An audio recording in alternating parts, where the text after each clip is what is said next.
He says that when Bayan Jabber was Interior Minister, everyone was too scared to talk.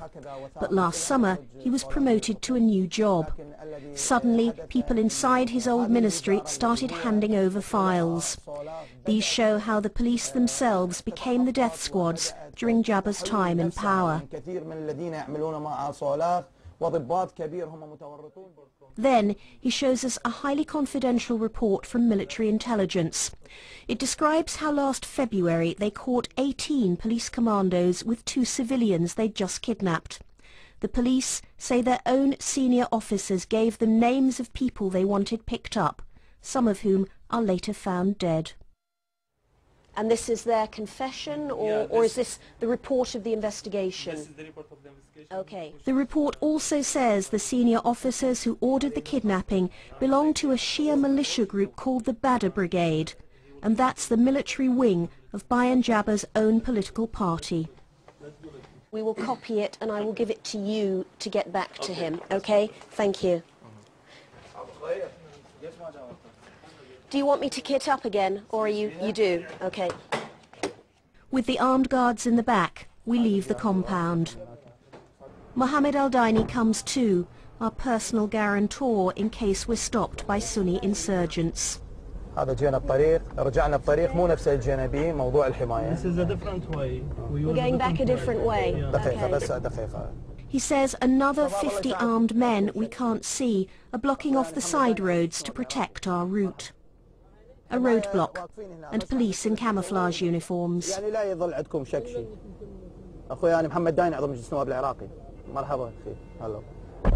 are these guys?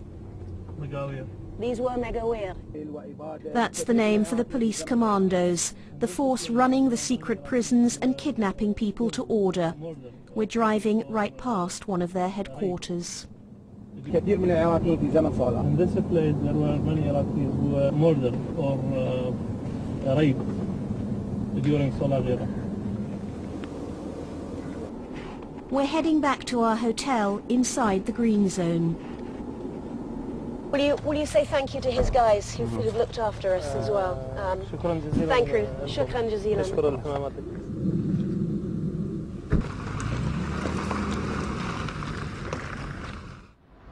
The Al Rashid used to be the poshest hotel in Baghdad.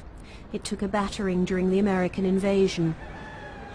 But at least there's electricity, unlike most Iraqi homes, and it's a safe place to hear more evidence about Bayan Jabber's time as minister. The only place that we can talk to you on. Ada Usairan was a human rights minister in the last government.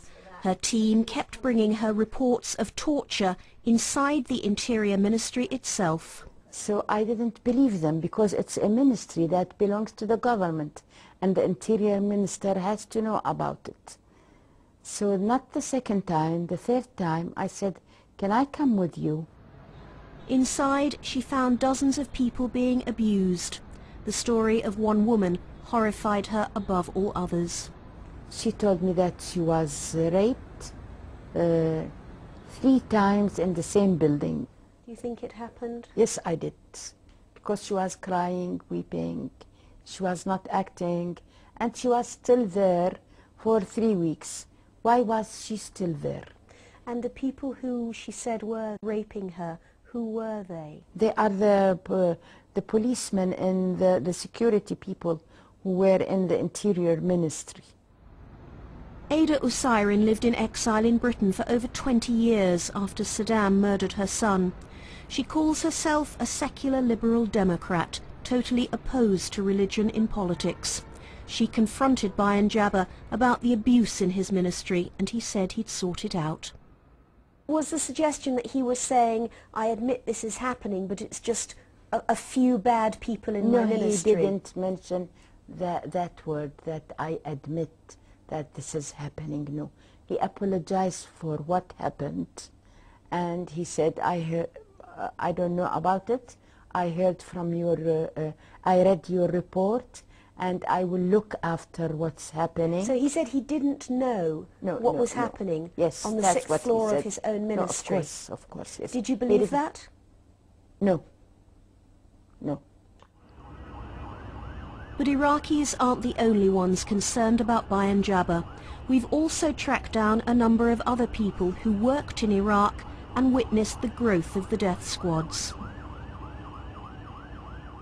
2 years ago, Bayan Jabbar's first job in government was Minister of Housing and Construction, and Mike Karam was his senior American advisor. He was articulate, he was well-groomed, well-dressed, meticulously dressed, spoke English when he wanted to, and he was surrounded by these group of men that were his own private bodyguards. And there were hundreds of them. They were dressed in black, a black shirt, black pants, shoes, but they were all armed. So this was almost like a private army? It was a private army. This is the Housing Ministry, and Mike Karam says the new minister soon made his presence felt. He went in there and did a cleansing, and the people who had been Sunnis, people of other religions, they pushed them out. And we noticed this movement of bringing Shia into the main positions within the ministry. Everybody did.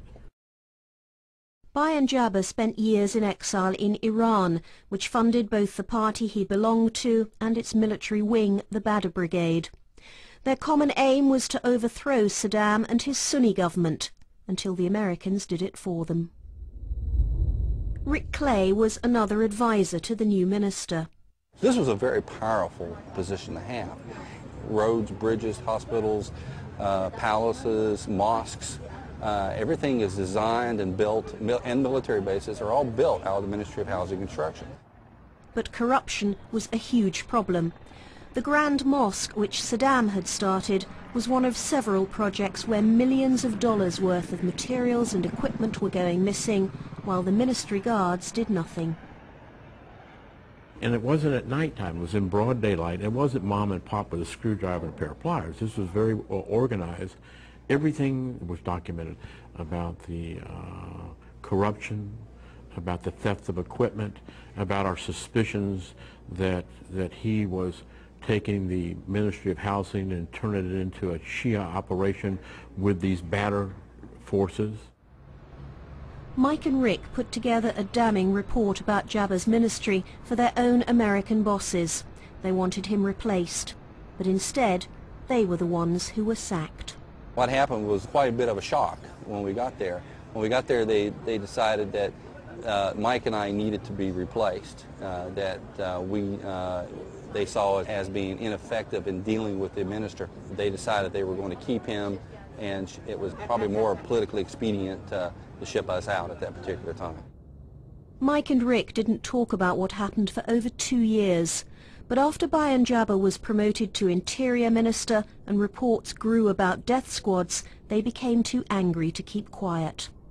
Every time I see him on TV, it gnaws at my very soul.